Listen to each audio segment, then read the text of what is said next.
5,000 लोगों का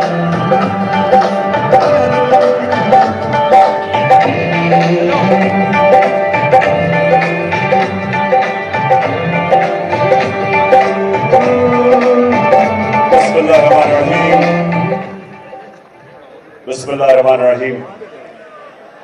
इय्याका नअबुदु व इय्याका नस्तईन।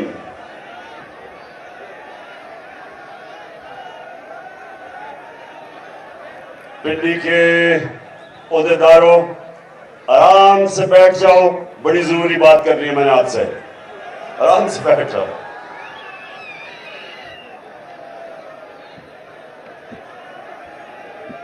देखिए पिंडी, जो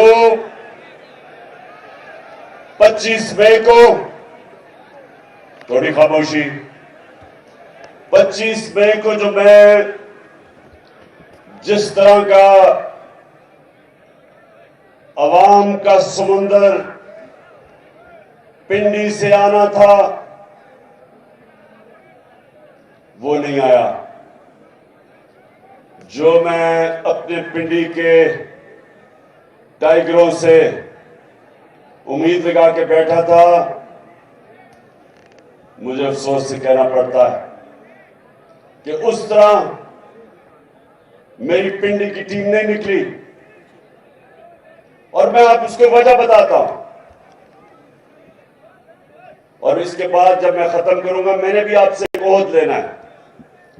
देखें, जलसे में अवाम चल के आती है। जलसे में तंजीम का बड़ा कम काम होता है। अगर अवाम के अंदर आपकी जमात की मकबूलियत हो तो जब जलसे का ऐलान होता है अवाम चल के जाती है। वो और बात है कि इनकी जितनी भी पार्टीज हैं, ये जो मर्जी, ये इनको कीमे के नान खिलाने पड़ते हैं जलसे पे लोगों को बुलाने के लिए। बल्कि उधर सिंध के अंदर तो पैसे देते हैं जलसों पे आने के लिए। तो हमें अल्लाह ने इज्जत दिया हमारी पार्टी को कि उसने लोगों के दिलों में डाला है कि ये वो जमात है जो इंशाअल्लाह पाकिस्तान में एक इंसाफ का निजाम लेके आएगी। इसलिए लोग आते हैं। लेकिन पिंडी और जो सारे इर्द गिर्द के मेरे जो ओहदेदार हो, ये समझ जाओ एक चीज कि जब आप मुजाहरा करते हैं, जब प्रोटेस्ट करते हैं, तो उसके लिए तंजीमों को, लोगों को निकालना पड़ता है। उस पर लोग खुद नहीं आते। और इसीलिए मैंने अब जो मेरी प्लानिंग है मार्च की इस्लामाबाद, ये मैंने बड़ा इसकी एक एक पहलू सोच समझ के मैं प्लान किया है। हर चीज का उनको तो मैं जानता हूं जो राना सनाउल्लाह और शहबाज शरीफ टाइप लोग हैं, इनको तो मैं बड़ी देर से 30-40 साल से जानता हूं।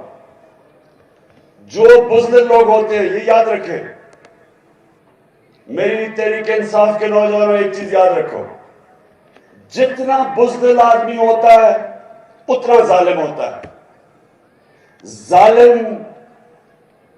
जालिम ही बुज़दिल होता है।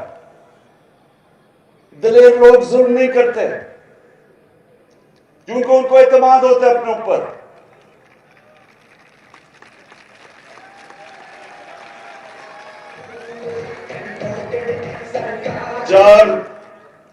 चार दफा इन्होंने मेरे खिलाफ लॉन्ग मार्चेस की। मेरे 3.5 साल में 4 दफा इन्होंने लॉन्ग मार्च की। एक दफा मरियम बीबी ने कोशिश की, वो रास्ते में ही खत्म हो गई जीटी रोड पे, क्योंकि वो इसलिए खत्म होगी क्योंकि कीमे के नान ही खत्म हो गए। दूसरी मार्च काम पे डालने वाली बिलावल ने की, और वो डी चौक में भी पहुंच गया। कोई कंटेनर नहीं रखा उसको रोकने के लिए, किसी के ऊपर एफआईआर नहीं की,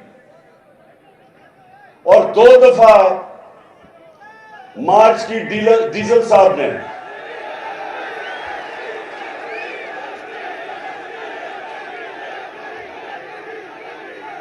डीजल के परमिट पे पलने वाले ने 2 दफा मार्च की।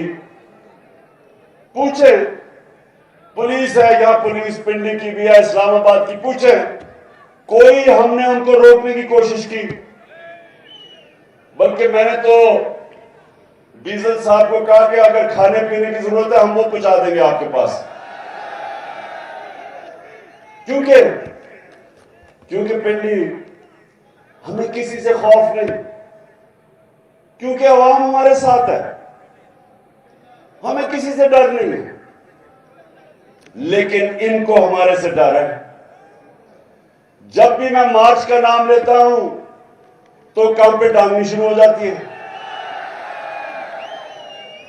अब इनको नहीं पता कि मैंने क्या करना है, और मेरी टीम को भी नहीं मैंने बताया मैंने क्या करना है, क्योंकि मुझे मसला यह है कि हमारी हर जगह फोन टैप, टेलीफोन टैप, घर टैप, नौकरों को भी इन्होंने खरीदने की कोशिश की। अभी तो वो ऑडियो टेप निकल रही है कि प्राइम मिनिस्टर के ऑफिस में वो भी टैप हो रहा था। मैं अपनी एजेंसी से पूछता हूं कि क्या तुम्हारा यह काम रह गया है कि अपने ऊपर लोगों के ऊपर जासूसी करो?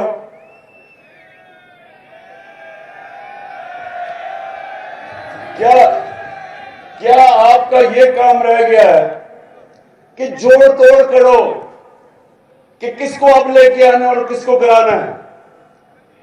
क्या आपको कोई फिक्र मुल्क की है या नहीं है कि चोरों को ऊपर लाके बिठा दिया हमारे? कोई आपको फिक्र है कि जो पाकिस्तान का को तबाही की तरफ लेके जा रही है सारे डाकू मिलके? क्या ये काम रह गया कि जी टेलीफोन टैप करके पता चलाओ जरा इमरान खान क्या कह रहा है या आजम खान से क्या बात कर रहा है? जब वो प्राइम मिनिस्टर था, घर के फोन टैप कर रहे हैं, लोगों को डरा धमका रहे हैं। कभी इनको पकड़ लेते हैं सोशल मीडिया को, लोगों की जी तुमने ये क्या कह दिया, लोगों को टेलीफोन कर करके धमकियां देते हैं। मीडिया के ऊपर पूरा क्रैकडाउन किया हुआ है। मैं वो ह्यूमन राइट्स वाले लोगों से पूछता हूं कि किधर छुप गए हो आप? नजर नहीं आ रहा कि पाकिस्तान में आजादी राय का गला गूंदा जा रहा है? हमारे जमाने में तो शोर मच जाता था जी ओहो इमरान खान क्या कर रहा है। एक टीवी चैनल बताओ जो हमने बंद करने की कोशिश की? बताओ किसको हमने धमकी दी? यहां वो अरशद शरीफ मुल्क छोड़ के बाहर भागा हुआ अपनी जान बचा के, उधर साबिर शाकिर वो मुल्क से बाहर बैठा हुआ है, और वो लोग जो मुहिब वतन समझे जाते हैं, बड़े बड़े अच्छे नाम, ओ इमरान रियाज को पकड़ के जेल में डाल दिया सिर्फ इसलिए कि जनाब आप इमरान खान की हिमायत कर रहे हैं। ये भी कभी हुआ पाकिस्तान में? और सिर्फ ये कोशिश कर रहे हैं कि किसी तरह हम इन चोरों को मान जाएं जो 30 साल से मुल्क को लूट रहे हैं। ये चाह रहे हैं कि हमें डरा धमका के किसी तरह इनको कबूल करवा लें। ये सुन लो, ये जो भी ये कोशिश कर रहे हो, ये चोरों डाकू और इनके हैंडलर, सुन लो, ये कौम नहीं तुम्हारी बात सुनने लगी। जो इनके साथ लगेगा, जो भी कुछ कहेगा कोई तो मान लेंगे हम कोई गुलाम तो नहीं, हम कोई गुलाम तो नहीं। मैं ये फिर से हैंडलर्स को बता रहा हूं कि जितनी मर्जी आप कोशिश कर लें, आप अपने आप को बदनाम करेंगे। कौम नहीं जाने लगी इन डाकुओं के साथ। कौम इनका मुकाबला करेगी और इंशाल्लाह ये जो कप्तान का प्लान बना हुआ है मार्च का, ये मार्च, ये जो मर्जी प्लानिंग कर ले, प्लानिंग जो मैं कर रहा हूं इंशाल्लाह पिंडी, अभी मैं दाब के ऊपर भी आता हूं, इंशाल्लाह जो हम प्लानिंग कर रहे हैं, हमें पता है इन्होंने क्या करना है, इनको नहीं पता हमने क्या करना है।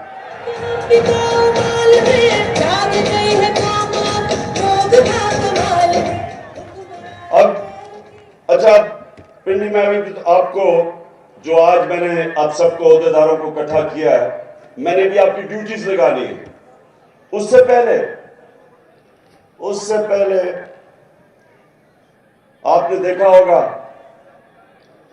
कि पहले जो इस मुल्क का बड़ा फ्रॉड, जब नैब ने उसको बुला के पूछा, मुल्क का फाइनेंस मिनिस्टर था, कि जनाब आपकी 2012 में 80 लाख आपके असासे थे और 4 साल के बाद वो 80 करोड़ पे पहुंच गए, तो आपके पास पैसा आया किधर से? जब ये सवाल पूछा, उसने प्राइम मिनिस्टर के जहाज में बैठ के तो मुल्क से बाहर भाग गया। अच्छा, ये कमाल चीज ये है पिंडी, जरा ये सुने में, कमाल चीज ये है कि दार यहां से भागता है तो वो लंदन, उसके बेटे वो लंदन, नवाज शरीफ भागता है वो लंदन, उसके बेटे वो लंदन, शहबाज शरीफ उसके दोनों बेटे लंदन, और अब मरियम ने बड़ी दुख भरी कहानी सुना के तो वो भी लंदन। मुझे जरा ये बताएं पिंडी में, शायद मुझे इस चीज की समझ नहीं आ रही, क्या इनकी कोई बरतानिया की मलिका से कोई रिश्तेदारी तो नहीं? मैं तो समझा था ये ग्वाल मंडी में पैदा हुए हैं, लगता है कि ये लंदन में सारी फैमिली पैदा हुई है।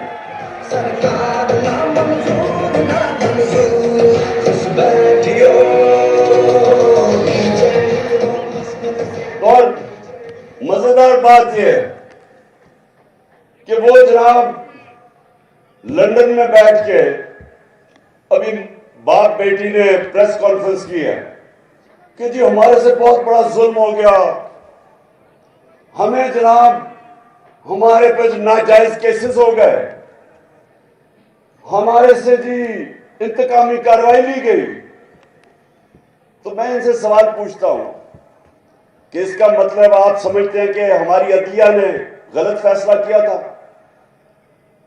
और मैं दूसरा सवाल पूछता हूं कि वो कौन सी पावर थी? हम तो इख्तियार में भी नहीं थे तब, केसेस तो आपके हुए जब नून लीग पावर में थी। तो किसने आपसे जुल्म किया है? क्या ये आप पाकिस्तान की अदलिया के ऊपर इशारा कर रहे हैं या पाकिस्तानी एस्टेब्लिशमेंट पे कर रहे हैं? हम तो पावर में नहीं थे। तो दोनों बाप बेटी बैठ के रोना धोना कर रहे हैं। एक सवाल का जवाब दे दें आप दोनों कि ये जो अरबों रुपए के 4 महलात हैं लंदन के अंदर, एक सवाल का ये कौम जवाब मांग रही है 6 साल से, को पैसा किधर से आया ये खरीदने के लिए? मान तो गए हैं कि हमारे हैं। तो जब आपके 4 महंगे तरीन लंदन के इलाके में 4 महलात हैं, तो ये आज तक जवाब क्यों नहीं दे सके कि पैसा किधर से आया? मेरे पे उन्होंने केस किया कि इमरान खान का लंदन में फ्लैट था, मुझे अदालत लेके गए, 10 महीने अदालत में जो इन्होंने मेरे से सवाल पूछा मैंने बताया। मैं तो कोई मुल्क का पब्लिक ऑफिस होल्डर नहीं था, ना मैं एमएनए था, ना वजीर था, ना वजीर आजम। तो मेरे से जो सवाल पूछे, मैं तो क्रिकेट खेलता था, सबको पता था। जब मैंने वो फ्लैट खरीदा, मैं तो काउंटी क्रिकेट खेलता था बरतानिया में। उसके बावजूद एक एक जवाब दिया मैंने अदालत में कि किधर से मेरे पास पैसा आया।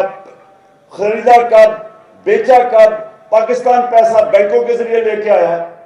अगर क्रिकेटर जवाब दे सकता था तो नवाज शरीफ तो मुल्क का 3 दफा प्राइम मिनिस्टर था, ये क्यों नहीं जवाब दे सकता?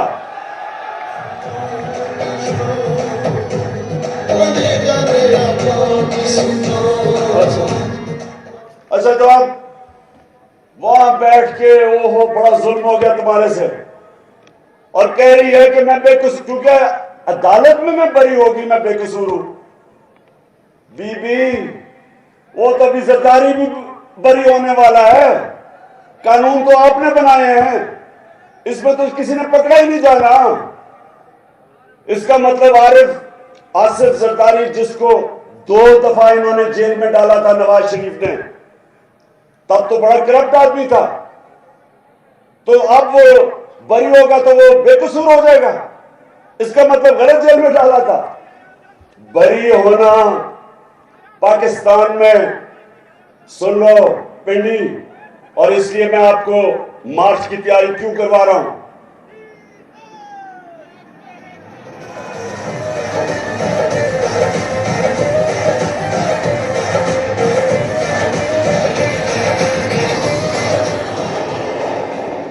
बेटी, इस वक्त जो इन्होंने कानून बना दिया, जो पाकिस्तान का ताकतवर डाकू होगा वो बरी हो जाएगा, वो पाकिस्तान के इंसाफ का निजाम में पकड़ा ही नहीं जा सकता, जिसको व्हाइट कॉलर क्राइम कहते हैं।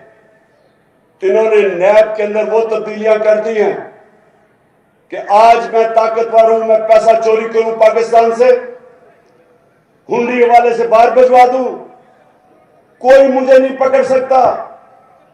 इन्होंने कानून ही ऐसे बना दिए हैं। और कभी किसी मुल्क में नहीं हुआ कि असेंबली में बैठ के कानून बनाए जो उनको ही बचा रहे हैं।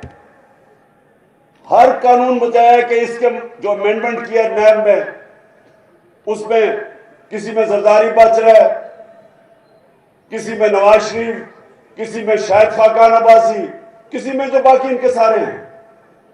और कौन फंसेगा? सिर्फ बेचारे गरीब लोग पाकिस्तान में जेलों में जाएंगे। अब ये इन्होंने किया, और ये जो निजाम है, समझ जाओ कि अगर ये चल गया, इस मुल्क का कोई मुस्तकबिल नहीं है, आपके बच्चों का कोई मुस्तकबिल नहीं है इस निजाम में। क्योंकि मेरे नबी सल्लल्लाहु अलैहि वसल्लम ने बहुत पहले, 1500 साल पहले कह दिया था कि जो कौमें छोटे चोरों को जेल में डालती हैं और बड़े डाकुओं को नहीं पकड़ती, वो तबाह हो जाती हैं।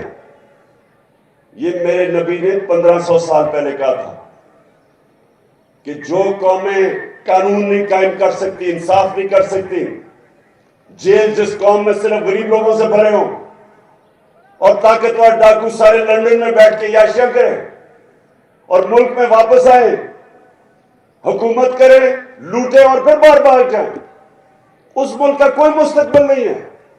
इसलिए मैं अपनी सारी कौम को तैयार कर रहा हूं कि ये जो अब हम मार्च करेंगे, ये इंशाल्लाह पाकिस्तान की तारीख की सबसे बड़ी, पाकिस्तान की तारीख की प्रोटेस्ट मार्च होने वाली है।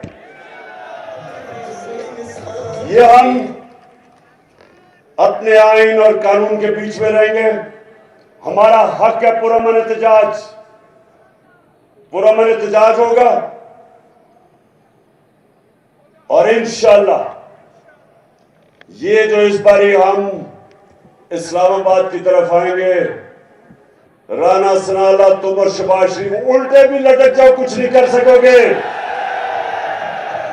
अच्छा, अब पिंडी, अब सब ओहदेदार हैं, अभी मैं आपसे हल्फ लूंगा, लेकिन उससे पहले मैं आपकी सारी पिंडी की क़यादत को कहना चाहता हूं कि आपने हर ओहदेदार को पैम्फलेट्स देनी है हकीकी आजादी की, और ये जो पैम्फलेट्स हैं, ये आपने डोर टू डोर जाना है।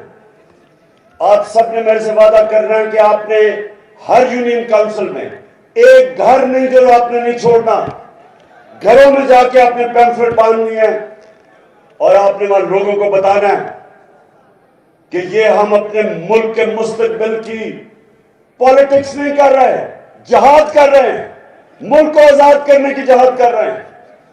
तो आपने सबने मेरे से वादा करना है कि अब से लेके थोड़ी देर में मैं कॉल दूंगा, अब से लेके कॉल तक आपने हर रोज अपने यूनियन काउंसिल के एक घर कवर करना है, एक डोर टू डोर जाना है। और मैं अपनी ख्वातीन को भी कह रहा हूं कि आपने भी सबने पूरा प्रोग्राम बना के कोई इलाका नहीं छोड़ना आपने। और आप हैरान होंगे, लोग आपकी इंतजार कर रहे हैं, कौम तैयार बैठी है, आपकी मुंतजर है। वो चाहते हैं कि पार्टी की तंजीम उनको लीडरशिप दे और वो लीडरशिप आपने देनी है। और मैं अपने सारे एमपीज को, एमएनएस को, आपने सिर्फ और सिर्फ अब पिंडी में रहना है और आपने लीड करना सबको। लीडरशिप का काम है, मेरे एमएनएस और एमपीज आपका काम है कि पूरा पिंडी और इसके जितने भी इलाके हैं, सारे जो यूनियन काउंसिल सब कवर करने हैं आपने। मैं अपने ऑफिस से, चेयरमैन के ऑफिस से मैं हर रोज मॉनिटर करूंगा कि किसकी क्या परफॉर्मेंस है। जो परफॉर्म करेगा वो इस पार्टी में ऊपर आएगा, जो परफॉर्म नहीं करेगा, जो इस बार परफॉर्म नहीं करेगा, मुझे ये ना कहना कि जी मेरे से ज्यादती होगी जब टिकट देने का वक्त आएगा। मैं फिर से कह दूं, ये पॉलिटिक्स नहीं हो रही, ये आपके मुल्क के लिए जहाद लड़ी जा रही है। और मैं सारे फिर से अपने आमिर क्यानी, आपकी ड्यूटी है, आपसे मैं हर रोज पूछूंगा कि कितना एरिया कवर किया आपने, क्योंकि वो वक्त अब बड़ा करीब है जब मैं अनाउंस करने लगा हूं। और उससे पहले मैं आपकी तैयारी पूरी देखना चाहता हूं।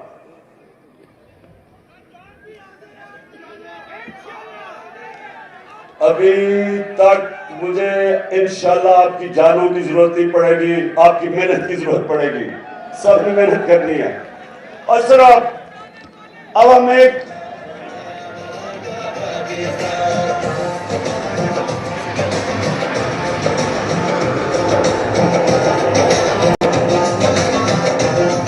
लिख लिए, भाई करेंगे हल पहले।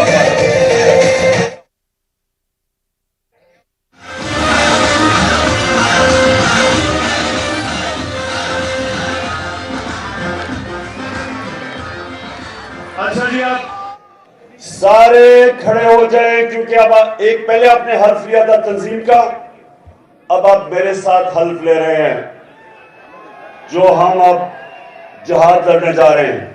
शिबली जी सर, हाथ ऊपर। मैं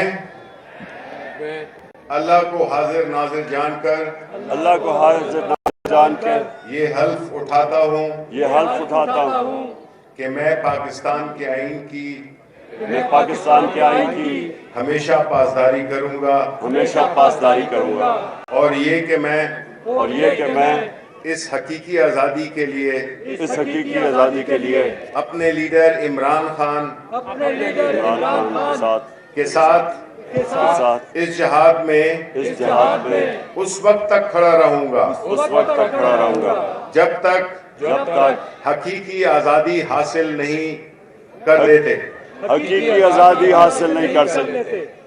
अल्लाह हम सबका हामी और नासिर हो। अल्लाह हम सबका हामी और नासिर हो। शुक्रिया। अच्छा पिंडी, अभी आपने हल्फ लिया ऊपर वाले के सामने, आपने मुझे मायूस नहीं करना और मेरी अब आपसे इंशाल्लाह मुलाकात होगी मार्च के ऊपर। पाकिस्तान जिंदाबाद।